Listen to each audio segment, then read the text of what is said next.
What is up, comic fans? Welcome back to the Legion of Comics. Today, I'm doing the unthinkable, having reviewed issue 1 of this book and it being absolute roller coaster ride of an adventure from the amount of views plus the engagement in the comment sections. I was on the fence if I was going to do this at all, but I decided to pull the trigger. I grabbed a copy of Isom number 2. I just read it, hot off the press. Let's get into it and hear my thoughts.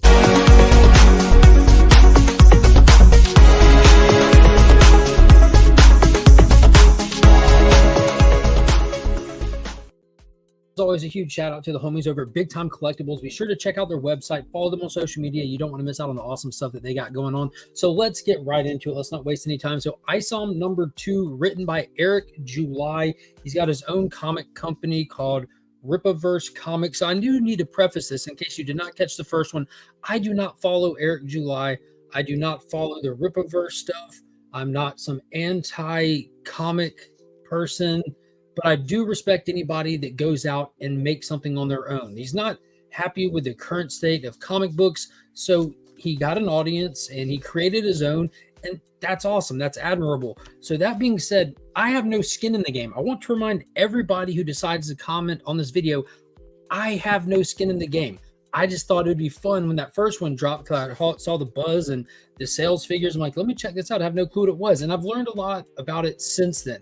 So I'm going to give another and probably the only non-biased review you'll see of this book on the internet, because people are either going to love it and just be yes men and praise everything that he does and puts in this book, and then the flip side of the coin, people are just going to tear it down and try to crap on it no matter how many accomplishments this book has. So let's get into it. I'm going to start with just my simple rating scale. I'd probably give this one right what I gave the first one.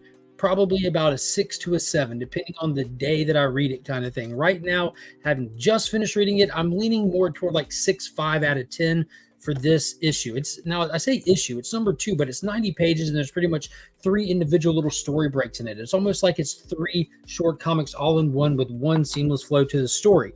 Now, why do I give it that versus a higher or lower? Because it didn't really improve on anything from the first one. So I'm trying to remember everything that happened in the first one as a chore, but it's kind of been coming back to me as I read this. This issue is 10 months after the other one. Now, I don't really keep up with a bunch of Kickstarters or Indiegogos or books like that. And I do know that they do take time to come out in between each one. You're not going to get one a month like you would from a standard publishing company, though I think that might be a goal they're working toward. But it's been a while, and that being said, I kind of had to get back into the flow. I did not choose to read number 1 before I read this one, and I did have certain things that I remembered that were not even addressed in this one. So it pretty much starts off with our gangster villain threatening Isom's sister Altona at her job, and her boss walks in, and that is the first of many first appearances, what I can only guess are important characters.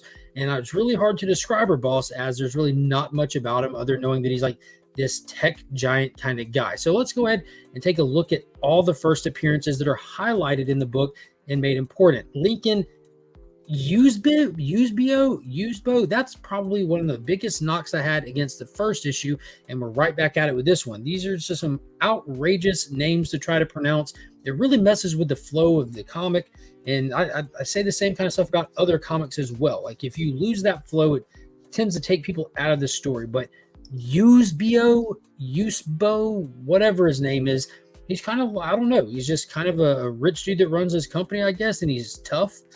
But he comes in, shakes things up, sends the gangster out. What only looks like he was going to arrest him or something, because he did punch Isom's sister right in the face. But a few scenes later, the dude's just back at home. So no resolution to that, not even addressing it.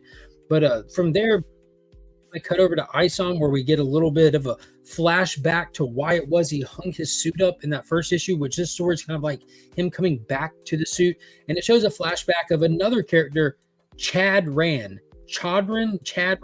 another odd name, but the cool design on this character. He's a big hulking character that looks like he busts up like a comic convention or something, and he ends up killing one of the attendees. Isom was unable to stop him, and because of that failure, he hung up the suit. So it was cool getting some of Isom's backstory in that sense.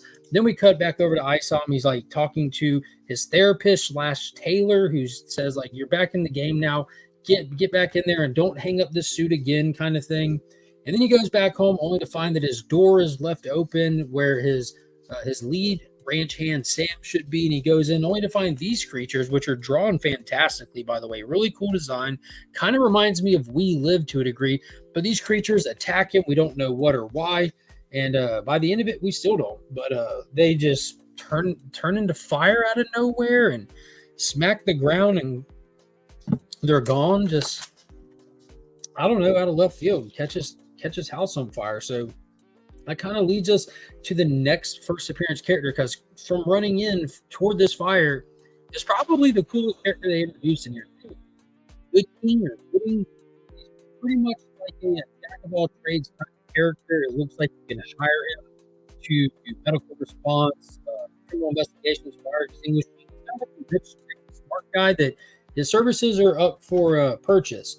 And then after that scene, we do cut over and see Alpha Core again. That's this team that they were introduced to fighting Yara in the first issue for a brief moment. They all have like matching green outfits, and we don't learn anything else about them, but we see them talk a little bit to each other, looking for Yara, and explaining that there might be like some kind of past history with the main Alpha Core dude and her. So again, we have more these characters that we saw again, but no context. There's really not much world building happening with these side characters, but we'll touch on that later. It looks like it might just be seeding what's to come, just really trying to get people interested.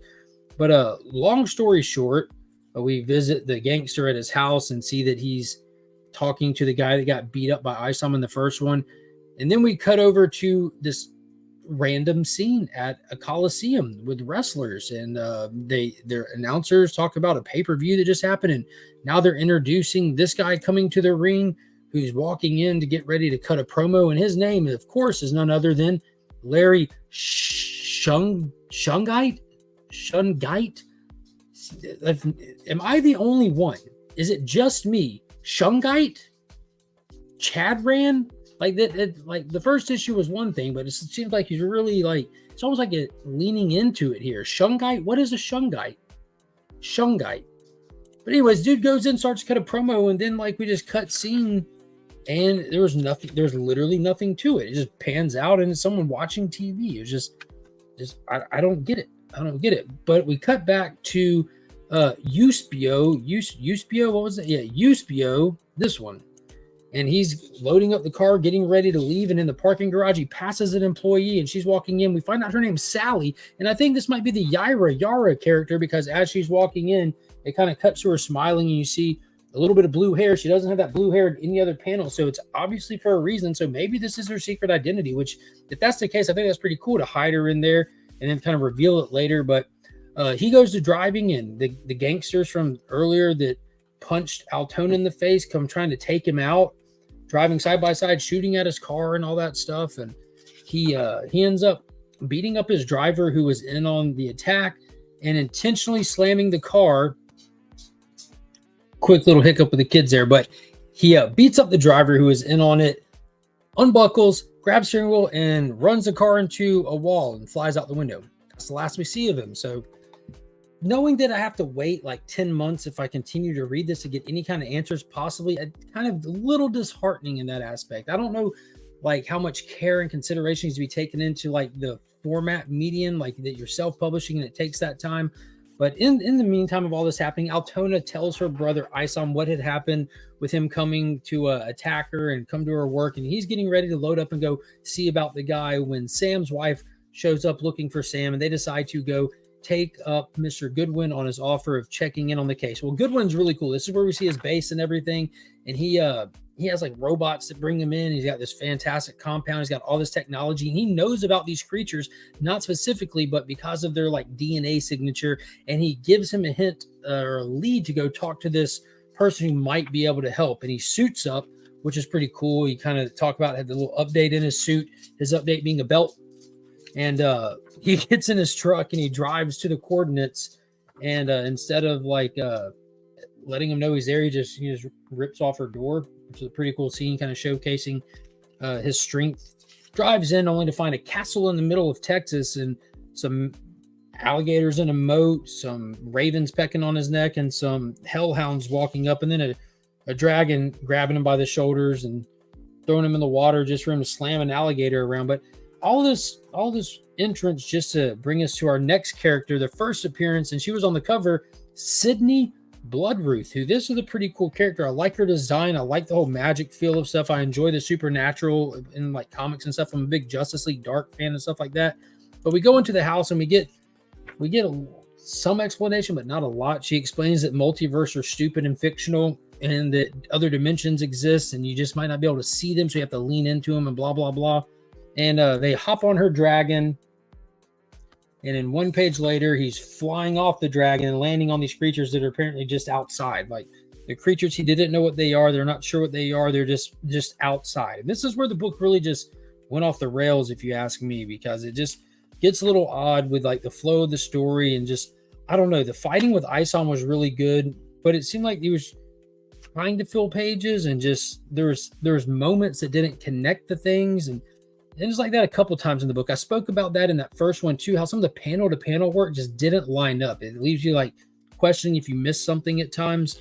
But the concepts are in here, the ideas are in here, like the execution is just, it's really, really choppy. Like, and I'm not saying that I'm still giving this book a passing grade. I'm just giving honest feedback. Like if anyone were to watch this that gives proper feedback, that's all I'm trying to do. I bought the book, I supported the book. So you don't have to attack me in the comments like some of the people did in the first one, which if you want to, go for it. I don't mind, to be honest with you. Just have fun with it.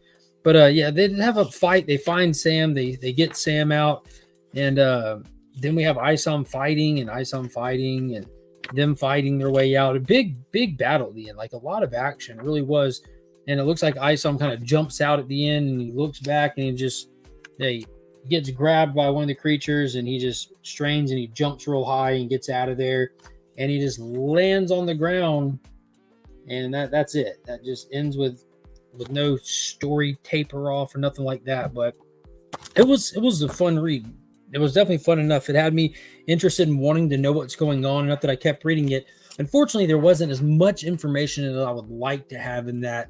It's 90 pages. You get plenty of space to tell the story, but it seems like we keep adding stuff without diving into any of it, which is mild criticism there. But one thing I do want to point out before we go any farther, this book right here came in this right here, and it came bagged and boarded and just in there loose, shaking around.